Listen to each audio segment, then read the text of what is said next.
ভোলার মানুষ আগুন। তাই আমি এই সরকারকে বলছি, আপনারা আগুন নিয়ে খেলবেন না।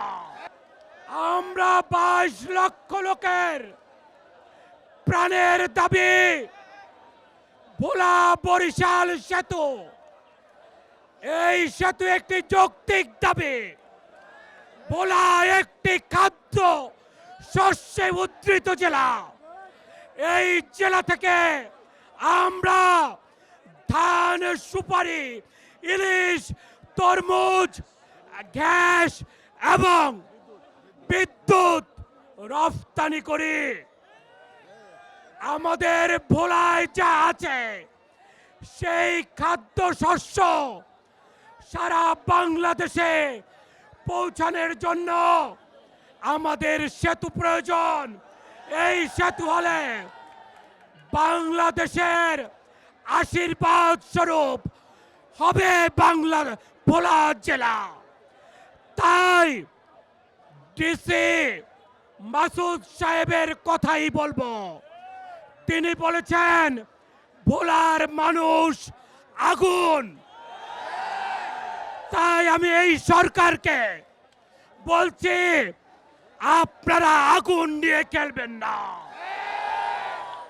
আপনারা যদি আগুন নিয়ে খেলেন আপনাদের হাত পুড়ে যাবে। ভোলার মানুষ মুক্তিযুদ্ধে প্রাণ দিয়ে বীর শহীদ মোস্তফা কামাল বাংলাদেশকে স্বাধীন করেছে। এই ফ্যাসিস্ট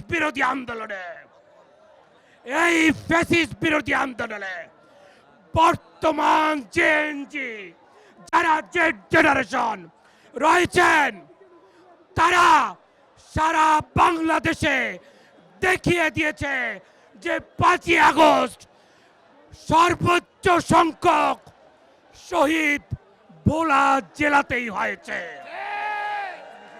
আমরা বলতে চাই, যদি আপনারা এই ভোলা বরিশাল সেতু বাস্তবায়ন করতে কোনো তালবাহানা করেন তাহলে এই সোজা আঙ্গুলে যদি ঘি না ওঠে তাহলে আমরা আঙ্গুল বাঁকা করতে জানে। ভোলার মানুষ অদম্য সাহসী। এবারে জয় করেছে আমাদের ভোলার ছেলে এম.এ. মুহিত। আমরাও এই সেতুকে বাস্তবায়ন করেই ছাড়বো ইনশাআল্লাহ। সকলকে ধন্যবাদ জানিয়ে আজ